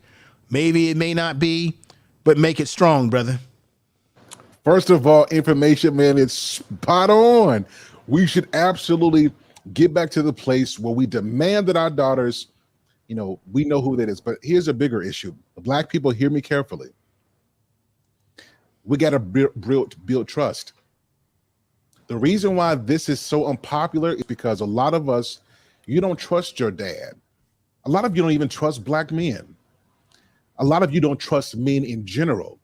And I think if we can establish trust again, well, you know that's your dad. And if you don't have a dad, because some of you have lost him, but the men in your life have your best interest at heart. And that if you really want to be married, that they know and that they can see men at a deeper level than you and you trust them. If we can establish trust, I think trust will take us further than what a demand could do. That's the first thing. The unpopular part to this, though, is a lot of women want to be married, but they don't want to be a wife. And so men have to safeguard and make our women aware of this as well, that getting married is only 10% of the actual goal. The other 90% is the work it takes to be a wife. So men should not be vetting other men for women who just want to be married. They should truly only be vetting men for marriage if the young girl has done work necessary to become a helpmeet, to become submissive, to become an asset to a man's life. Now, that's a word. How much time do you have left, Sir Hale? Yeah, I got about another 17 minutes. Okay. That's a word that a lot of, I want to be measured in what I'm saying here. I don't want to generalize too much here. That's a word that some black women can't stand, especially in these spaces. They don't want to hear this whole submit to me. And I think I know why women don't like that, because it sounds like slavery. See, we forget that black people in general, we've been traumatized by the slave experience. That DNA has been inherited to us from generation to generation, from our grandmothers, grandparents, and what have you. So I think the reason why black women in general don't like that word, because they associate it with, I'm going to be a slave and let this man do whatever he wants to me, even if he's nasty to me, even if he's disrespectful to me. And I think that's why they don't like the word terminology. Now, this is just my opinion. The ladies can correct me in the chat room. However, I believe, Sir Hale, that a man must lead by his example. I've seen plenty of men who have women that we would deem are submissive to them, and they don't have to say to the woman, I need you to be submissive to me. They are submissive automatically because the man moves in such a way that demands the respect. The man takes care of them. The man is dependable. The man stands on his word. The man behaves and engages by example. I'm going to say that again. There's something about men who get this cooperation from their women. It's the unknown quantity and quality that's in the man that people just haven't figured it out. And so I don't hear people that are my peers, people that I've known over the years, and I know it's anecdotal. I just don't hear these type of brothers that I know on my Facebook that are family men. I never have heard when I talk to them that they have this problem with their women, because when I look at them and I've known them, they are productive men. Now, this is not going to be popular, what I'm going to say here.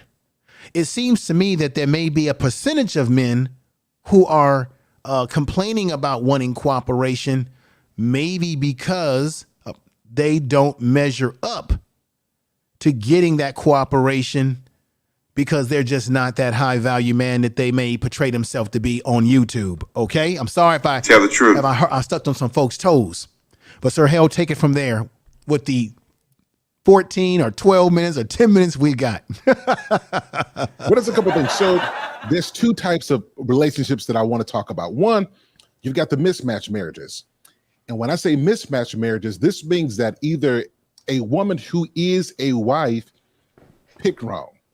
So she picked a man who had potential, but didn't show signs of progress. And so it's a mismatched marriage. She's a better wife than he is a husband. And the same thing, it's possible for a man who is productive, great, successful, a leader, married a mismatch. She's not cooperative because he thought he could fix her, or she thought that she could change him. So you've got mismatches. And so we've got to be careful that a lot of people who are in mismatched marriages, and perhaps some of you who are watching, you're in a mismatch right now, that there is this idea that if you do this, and this, that person will do that. And that's transactional. And you don't want to have a transactional marriage, because this means that as long as my wife is making me happy, then I'm going to be a husband. Well, I hate to break it to you. There's going to be times in your marriage where you guys get on each other's nerves, and your responsibility and your commitment to perform your duties can't be subjected to their behavior. So that's in the mismatch. What men have to do is men have to not only demand what they want from women and be clear and hold on to that. And here's the unpopular thing. A lot of men think that you can change a woman too. Sometimes you have to be willing to let her go so that she understands that you're serious about what you stand on, and you win her respect and trust. So men have to develop that security within themselves and what they're about before they can tell the truth from a woman. And once he's established within himself, he's going to be clear as to whether or not she's going to be on this program. And if she is, that is not transactional. That's a heart level. She's committed to him as a man and not just what he does. So I'm speaking on mismatches, and I'm speaking on regular relationships. As men develop themselves, we know what to demand, and we can demand it and do so without being a hypocrite, because we're giving what it is that we're demanding. Right. Everybody also make sure you check out Talk with Tori. He does a lot of great stuff on his channel, especially the brain exercises. He does the brain exercises. I think his channel is fun. I think he has a kind of channel that is helpful for our mental therapy. I think you should go over there and check the brother out. It gives you a breather from the tough conversations that we have. And he's also a religious man, a spiritual man as well. So check him out. Sir Hale, once again, brother, I don't mean to take up all your time. Everybody, make sure you subscribe to his channel. Description of his channel is in this video. Throw his channel through the chat room if you can, the mods. I'm just gonna make this announcement again. If you're wondering where Information Man hangs out from time to time, you can find me on Sir Hale's channel, if not on the panels, in the chat room commenting. And you can also find me on Black Man Unfiltered's channel, either in the chat room commenting or on the panel. That's where I hang out these days because the conversation is too damn intelligent, too damn truthful. Tell the truth. And he's bringing all different people together to have the honest conversation. If you can't handle honest conversation, then you ain't going to be able to deal with his channel because he's going to tell it to you just like he's been telling it to you straight tonight. So, Sir Hale, as much as I would love to continue asking you questions, we're going to have to book a return back to the channel to continue this discussion. But remind everybody where they can find you on social media. I know you have a live tonight, so you can promote that to people if they want to come over and support that. Or yes, a live you got tonight. But go right ahead and remind people about who you are and how they can get involved with your channel. So again, I am Sir Hale Speaks. I am the Information Man's step cousin from the third generation. I appreciate you, my brother, for having me out here tonight. I'm Sir Hale Speaks everywhere. My website, Instagram, Facebook, YouTube, Sir Hale Speaks. You can find me there. I've got a show tonight talking about tired of relationship topics. The fight is over between Black women and Black men, or not. Got a live great show tonight. But listen, done promoting me. Sending much thanks and appreciation to the Information Man Show, a man who I truly admire and respect. Thank you so much for having me.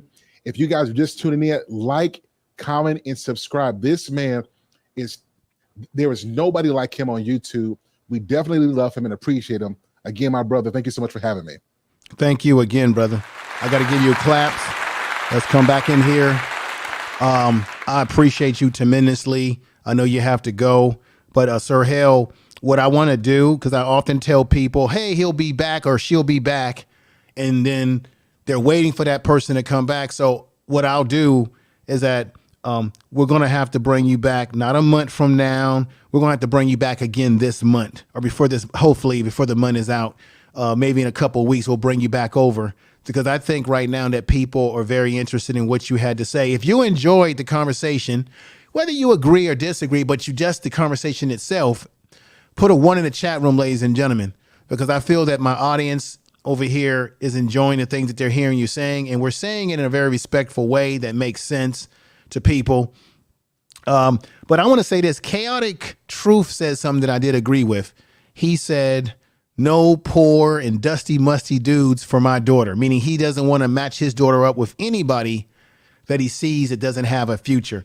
I would agree with that. He has said some controversial things in the chat room tonight, but I want people to be able to express themselves, but be respectful.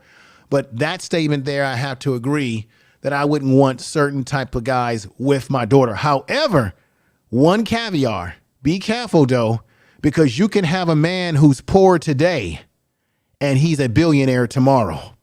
So you never know. Some of the men that have been self-made, they started off without nothing. Robert Smith, who's a member of my fraternity, he gave all that money to the Morehouse graduates, paid off their debt. He didn't grow up poor. He didn't grow up rich. He built himself to that and had help along the way. So let's also realize that somebody could be a diamond in the rough. I would look for a young man who he may not have a lot of money now, but where is his mindset is? Is he future thinking? Is he going to school? Is he career oriented? Those type of dudes, besides the dude who's got his pants below his butt like he has a bowel movement. and he's saying, yo, what's up, sir? What do you want to do in life, son? Well, I just want to be, I'm gonna be a rapper, and I'm, hopefully I get a deal. No, that's not gonna work. Well, Sir Hale, that's my spill on that, brother. Thank you again. Can I say one last thing? Yes. And this is not tooting a horn at all, but I was that guy as well. I was the last grade of school that I completed was the second grade. Homeschool from there, ended up getting a GED at 19 years old, didn't have a college degree, education, had no money, nothing. After years of being married to my wife and people saying she could have done better, she should have did better, she should have chose differently, our marriage is still going on, and my wife can choose to work if she wants to or not, and she's not worried about anything. So don't count out men who you haven't looked inside to see where they're going. If you see that not only that potential, but that work ethic, you never know what he can become. So love what Information Man said. Don't be counting people out. You never know what a young guy is going to turn out to later on in life. So don't just be discounting people. Great Right. point, Especially if and I know I made the statement about the guy who's a rapper, but still at the same time, you never know what people are going to become going forward. They could be rough under the edges, but if they have that potential inside of them and they're willing to listen and work hard, you never know what that young man's going to become, or even a young lady. So we can't discount that. And with that said, Sir Hale, we're going to get ready to get out of here. I'm going to say my last parting words to my audience, but you go and get ready to do your show, brother, and do your thing. And I'll be in contact with you. And what we'll do is we'll try to do a show, if not next Sunday, maybe the Sunday after. We're going to get you back over here because it looks like the audience loves you. And that sounds good to the algorithms here. We're going to get you back over here. Appreciate you again. All right, brother. Take care. All right. So once again, everybody, that is Sir Hale.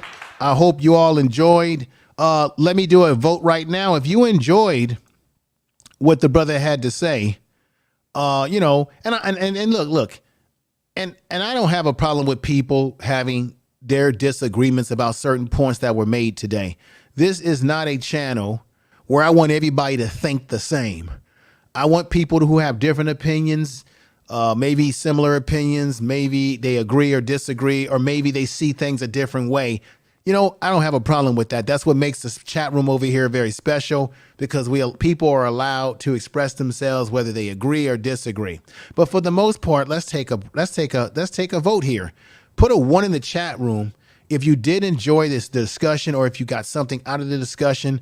And if you would like to see, just put a 1 in the chat room if you definitely enjoyed the discussion. Okay, let's do that.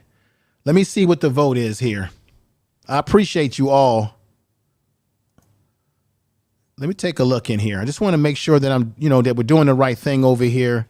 Looks like everybody enjoyed it. Okay, now everybody, because this is your channel. This is not my channel. This is a channel that I run, but this channel is your channel because I'm making content that you would enjoy. Everybody, let's take another vote here by putting let's go at number 2. If you want to see Sir Hale come back over sooner than later to have another discussion around this issue, if you would like to see that very soon, like me waiting a whole month or 2, but you want to see that maybe 2 weeks from now, put a 2 in the chat room, if you want me to get Sir Hale over here as soon as possible to continue this discussion. And you know what I may do? The next time we do this, I'm going to have a panel so that people can come up on the panel so that we can open this discussion up to more people. And people can come in and come out, and we can bring people up and bring new people up and bring new people down. Let me know if you want to do. Okay, so everybody is putting 2 in there. Natural's putting 2. Creative created this number 2. Marcus Love, good to see you over again, brother. What We Know podcast is come over. All right, they got a number 2. Just One Nita is putting number 2. Queen I Know I Am putting number 2. Talk with Tori. I keep telling y'all, get over to the channel. Oh, by the way, yesterday I was trying to do my Info Media Live channel and I had some technical problems. So tomorrow I'm doing another live stream, but it'll be a pre-produced video about how to repurpose your content. I was live yesterday. Some things went wrong. I actually was not happy with my presentation. So I'm going to do the whole presentation again. Same thumbnail, the same description.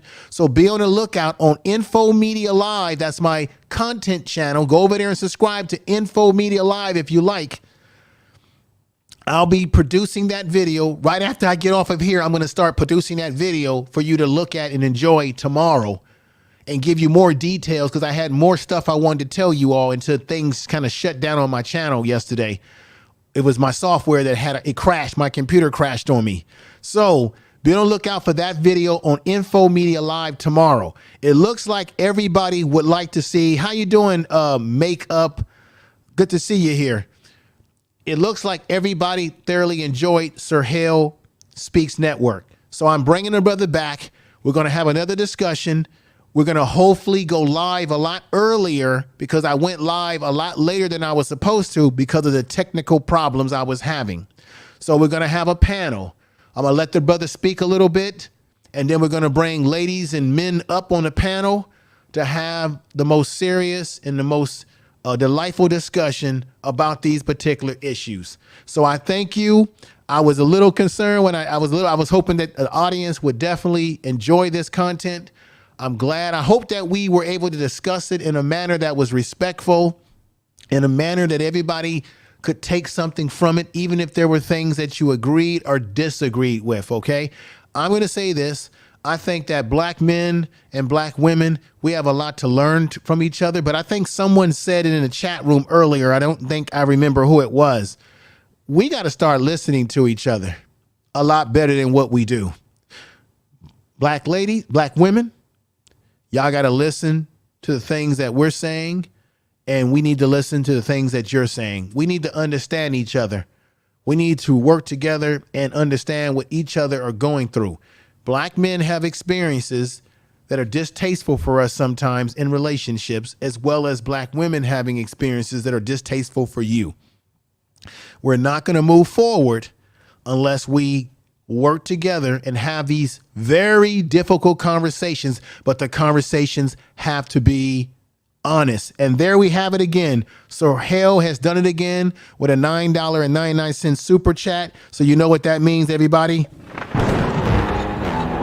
Here we go. Tell them run it up.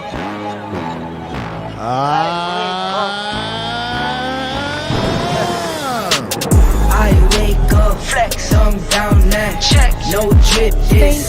Tell them run it up. No sleep, no rest. Might crash, might wreck, but first I stretch. Tell them run it up. I wake up, flex, I'm down now. Check, no drip, this. Tell them run it up. No sleep, no rest. Might crash, might wreck, but first I stretch. Tell them run it up. 9 out of 10 roll through my hands, I'm by my lonely. Turn to a savage, now my baby wants to hold me. I love my fans, don't need no friends, I got my homies. Thought I could trust you, I find out you tried to zone me. I'm number one up on that court, I'm Nick McGrady. The first one in, the last one out, can't call me lazy. Put in my hours, send the invoice and they pay me. I need 6 rings like MJ and Tom Brady. I wake up, flex, thumb down now. Check, no drip, this. Tell them run it up. No sleep, no rest. Might crash, might wreck, but first I stretch. Tell them run it up. Okay, once again, thank you again, everybody, for tuning in tonight. I want to say respect and love to those that are watching on Facebook, those that are watching out there on Twitch, and those that are watching in Roku TV. One false move, find yourself, they getting buried. That's what the devil used to love playing those games. Made some bad decisions that brought my mama.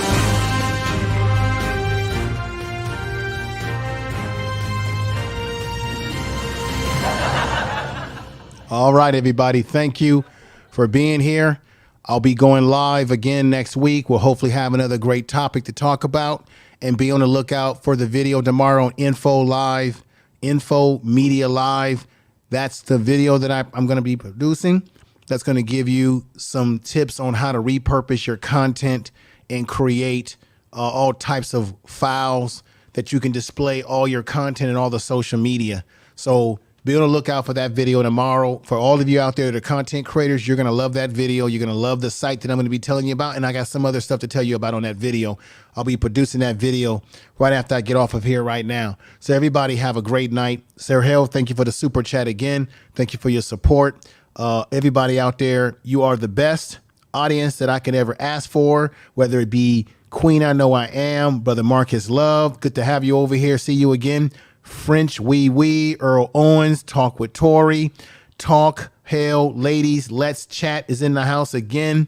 Empress Queen, thank you. You've been in there rocking. We got Spades 93, Miss Mill, thank you for being here. Deborah Guns, Old Reliable, who's been rocking with me for a very long time, which I appreciate. Pator Afro, who's been rocking with me for a very long time. Livingston's in the house, who says this right here. Amen. And don't talk over each other. Take notes when the other one is talking to make sure what they said is understandable. Very good point. Then we got my man right here, Keith Weston, who's been rocking with me and supporting the show heavily. He says, great session, my good brother Information Man show. Please respect to all mods and chat. It's all about accountability, responsibility in the black community, as I agree with you wholeheartedly. Thank you again, Sir Hale, for being a incredible guest here. And that's all I got. And we got Tiffany D. Coates was in the house, and she did a great job commenting in the chat room. Great conversation. Bring Sir Hale back. Definitely will. And then we got my man, Ray Alexander, who I've done some incredible videos with. Ray says this. The naughty American U.S., the elite have been vetting for their children and work most of the time, and few fall through the cracks, but most of their children follow their lead. Yeah, you're right. In the elite class in this country, they tend to match their children up with other elites. Say what you will. It is very true. But I think that some of the old school ways were the best ways. I know we got moderate today.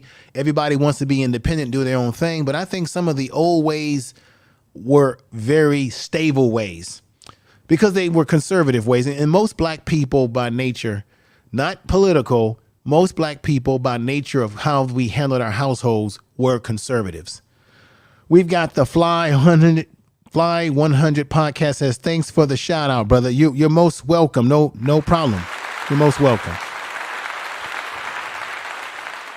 No problem at all. There's no excuse for us not to vet our daughters, male suitors. Marcus Love, you're 100% correct. We got Chelsea Lynn, I believe, coming from saying hi, Information Man. Oh, I think, is this Love to Wave?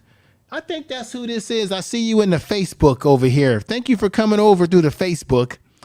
And we getting ready to get out of here, though. Share this video. The only way the video is going to get seen by more people is if you share it in your social media. You know how YouTube is. When we have these very intelligent conversations, YouTube likes to shadow ban us, right? But if we over here, if we was on this, I guarantee you, if we was up here cussing and having a real nasty time, the view count would go up super fast because YouTube loves to promote the effery, and they don't want to promote the functional conversation that we can have. They want to promote the dysfunctional conversation, and that's the truth. Tell the truth. So everybody out there, take care, and I'll see you around very soon. Peace.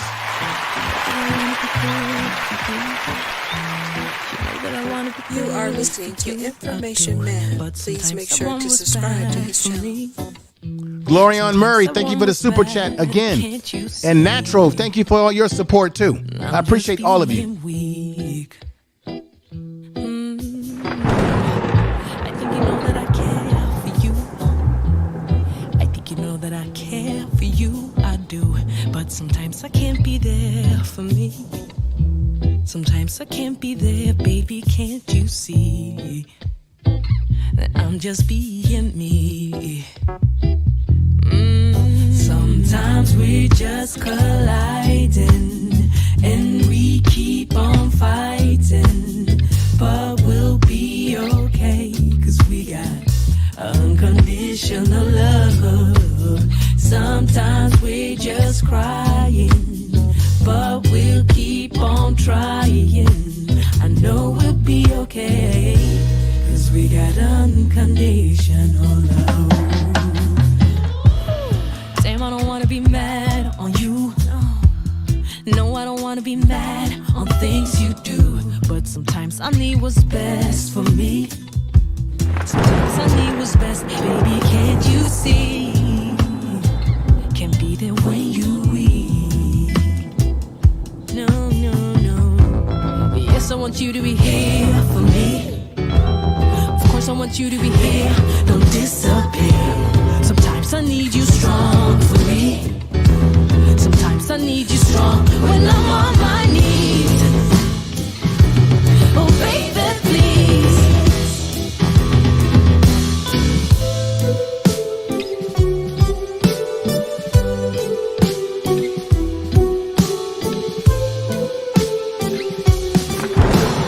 Tell the truth.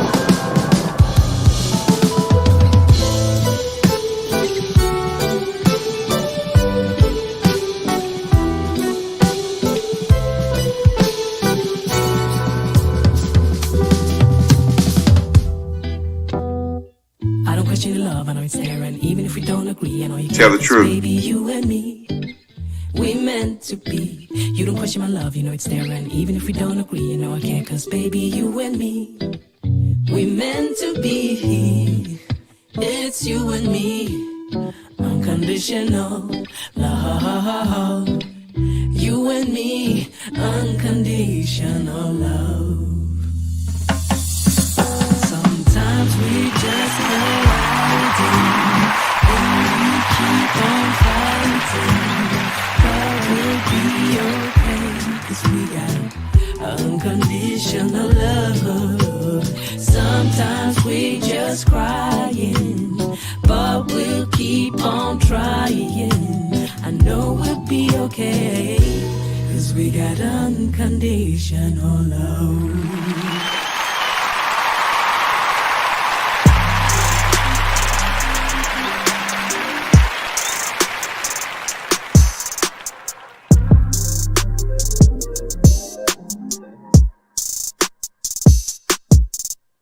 Time's been moving slowly, so we already in too deep. Thank you all. Can't get no sleep on each other, heavy teasing all day, and when the sun sets, you asking me to come through, kick it with you. Night turn to morning dew, then you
key to the lock, we in our own zone.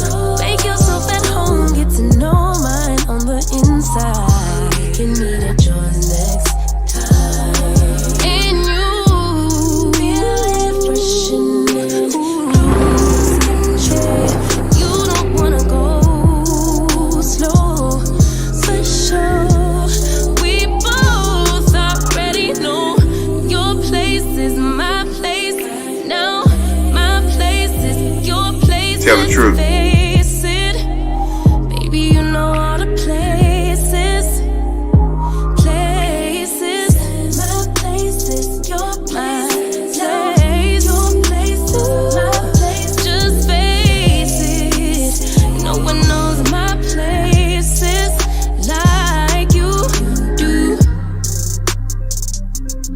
to places like I do. Tell the truth. Information is power. Like you do.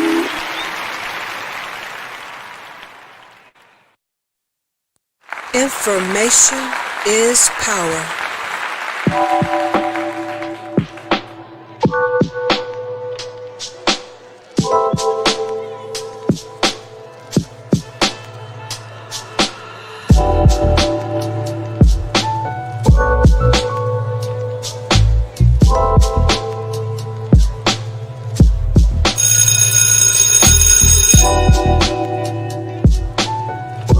Tell the truth.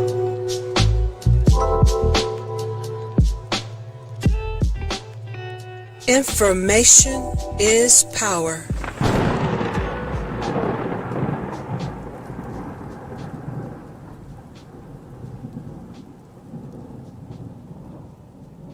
Tell the truth.